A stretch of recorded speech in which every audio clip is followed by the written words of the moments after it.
வணக்கம் நேயர்களே, welcome to எஃப்எல்எம் corner. இந்த நிகழ்ச்சியில ஒவ்வொரு வாரமும் ஒவ்வொரு செலிபிரிட்டியின் தொகுப்புகளை பார்த்துட்டு இருக்கோம்.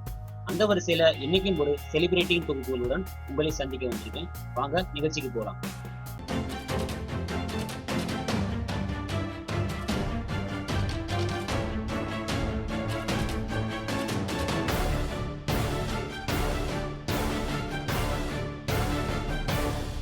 Welcome back to celebrity of the week. இந்த வார நிகழ்ச்சியில நம்ம பார்க்க இருக்கும் செலிபிரிட்டி யாரு அப்படின்னா, தென்னிந்திய திரையுலகில் முக்கிய நடிகைகளில் ஒருவரான ஹன்சிகா மோத்வானி அவங்கள பத்தி தான் இந்த வார நிகழ்ச்சியில நம்ம பார்க்க இருக்கோம். நடிகை ஹன்சிகா மோத்வானி ஆகஸ்ட் 9ஆம் தேதி 1991ஆம் ஆண்டு மங்களூரில் பிறந்திருக்காங்க. உங்களோட இயற்பெயர் ஹன்சிகா பிரதீப் மோத்வானி. சினிமா துறைக்கு வந்ததுக்கு அப்புறம் ஹன்சிகா பிரதீப் என்பதை ஹன்சிகா மோத்வானி அப்படின்னு மாத்திட்டாங்க. உங்களோட தந்தை பிரதீப் மோத்வானி மற்றும் தாயார் மோனா மோத்வானி. ஹன்சிகாவின் தாய்மொழி சிந்தியா இருந்த போதும் தெலுங்கு, மராத்தி, பெங்காலி, ஆங்கிலம், ஹிந்தி, துளு, தமிழ் ஆகிய மொழிகளை சரளமா பேசுவாங்க நடிகை ஹன்சிகா மோத்வானி. மும்பையில கோடா சர்வதேச பள்ளியில கல்வி பயின்றிருக்காங்க. ஹன்சிகா மோத்வானி தென்னிந்திய திரையுலகின் முன்னணி நடிகைகளில் ஒருவராக இருந்துட்டு வராங்க.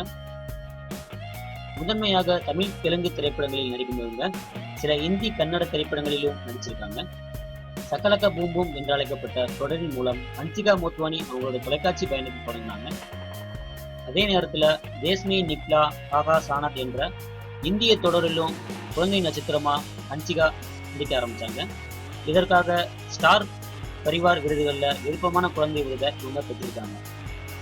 பல திரைப்படங்கள்ல குழந்தை நட்சத்திரமா நடிச்சிருக்காங்க நடிகை ஹன்சிகா மோத்வானி.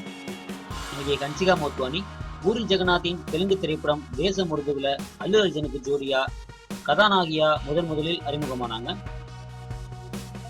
பாலிவுட்ல ஒரு முக்கிய நடிகையாக ஆப்கா சாரூட் த ரியல் லவ் ஸ்டோரியில் இமேஜ் ரெசிமியாவுடன் ஹன்சிகா அவரது முக்கிய தொடக்கத்தை கண்டாங்க.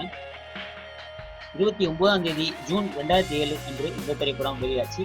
இந்த திரைப்படம் இடைப்பட்ட வெற்றியை கொடுத்துச்சு. அதுக்கப்புறம் புனித் ராஜ்குமாருடன் பிந்தாஸ் எனும் கன்னட திரைப்படங்களில் நடிச்சாங்க நடிகை ஹன்சிகா மோத்வானி. இந்த திரைப்படம் 15ஆம் தேதி பிப்ரவரி 2008 அன்று வெளியாச்சு. இதுவரை ஹன்சிகா நடித்த ஒரே ஒரு கன்னட திரைப்படம் இந்த திரைப்படம் தான். 2008ஆம் ஆண்டு மே மாதம் வெளியான கான்ட்ரி திரைப்படத்துல இவங்க ஜூனியர் NTR உடன் இணைந்து நடிச்சிருந்தாங்க. இந்த திரைப்படமும் மிதமான வெற்றியை கொடுத்துச்சு. அதுக்கப்புறம் மஸ்கோ எனும் தெலுங்கு திரைப்படங்கள்ல ராமுடன் ஒரு முக்கிய கதாபாத்திரங்கள் நடிச்சாங்க. இதுக்கப்புறம் நடிகர் தனுஷ் அவர்களுடன் மாப்பிள்ளை திரைப்படத்தில் நடிப்பதன் மூலம் தமிழில் அறிமுகமானாக நடிகை ஹன்சிகா மோத்வானி.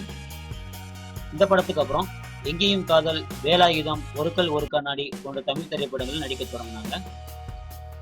தமிழில் இவங்க நடிச்ச மொத்த திரைப்படங்களின் தொகுப்பை இப்ப நம்ம பார்க்கலாம். மாப்பிள்ளை, எங்கேயும் காதல், ஒரு கல் ஒரு கண்ணாடி, சேட்டை, தீயா வேலை செய்யணும் குமாரு, சிங்கம் 2, பிரியாணி, மான் கராத்தே போன்ற தமிழ் திரைப்படங்கள்ல இதுவரைக்கும் ஹன்சிகா மோத்வானி நடிச்சிருக்காங்க. நடிகை ஹன்சிகா மோத்வானி ஒரு நடிகரா மட்டும் இல்லாம ஒரு ஓவியராகவும் தன் திறமையை ரொம்ப நல்லா வளர்த்துட்டு வராங்க. இவங்க சில அனாதை குழந்தைகளையும் தத்தெடுத்து அவங்களுக்கு தேவையான செலவை தானே கொடுத்துட்டும் வராங்க. நடிகை ஹன்சிகா மோத்வானியின் வெற்றி பயணம் மென்மேலும் தொடர எங்கள் எஃப்எம் சேனல் சார்பாக வாழ்த்துக்களை தெரிவித்துக் கொள்கிறோம். சரிநேயர்களே, மீண்டும் அடுத்த வாரம் வேறொரு செலிபிரிட்டியின் தொகுப்புகளுடன் உங்களை சந்திக்கிறேன். அதுவரை உங்களிடமிருந்து வணக்கம் கூறி விடைபெறுவது உங்கள் சந்தோஷ். Thank you.